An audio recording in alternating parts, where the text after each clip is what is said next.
Welcome to Nasdaq Trade Talks. I'm your host, Jill Malandrino, Global Markets Reporter at Nasdaq.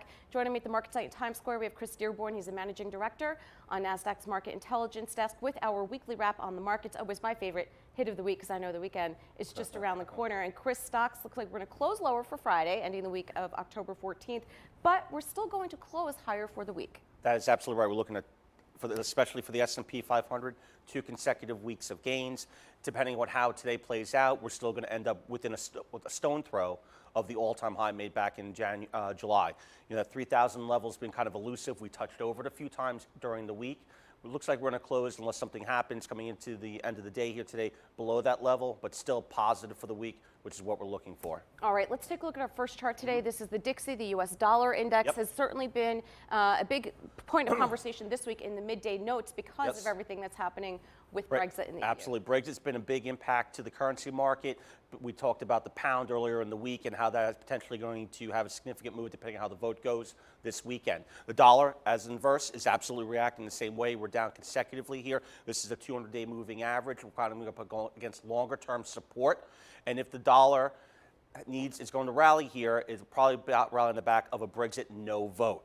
If the Brexit vote does go through, look for continued weakness within the dollar as the currency moves forward. And that should be good. That should be good for yes, absolutely good for us. All right. And then on an index correlation of it, we have the other chart, which is the emerging market ETF. Yep, this is our second chart coming up. Second chart of the day.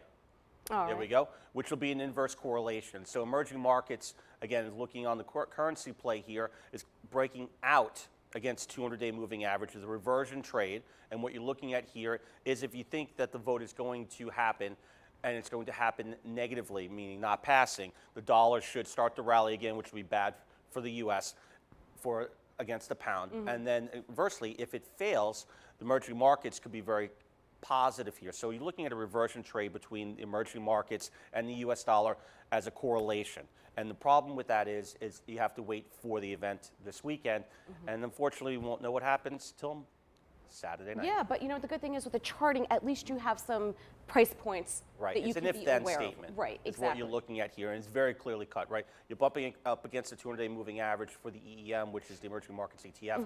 And with the dollar, you're bumping up against or finding support on the 200-day moving average for there. So one way or another, you're going to have a significant move. And it depends on what happens this weekend. All right, and to wrap up here, trading week ahead, over 600 companies reporting next week, and the bulk on the Nasdaq 100. You have Microsoft, Amazon, Intel, all the heavyweights next week. 125 S&P 500 names. It's going to be a very busy week. All right, Chris, thanks so much as always for joining us. And thank you for joining me on Trade Talks. I'm Jill Malandrino, Global Markets Reporter at Nasdaq.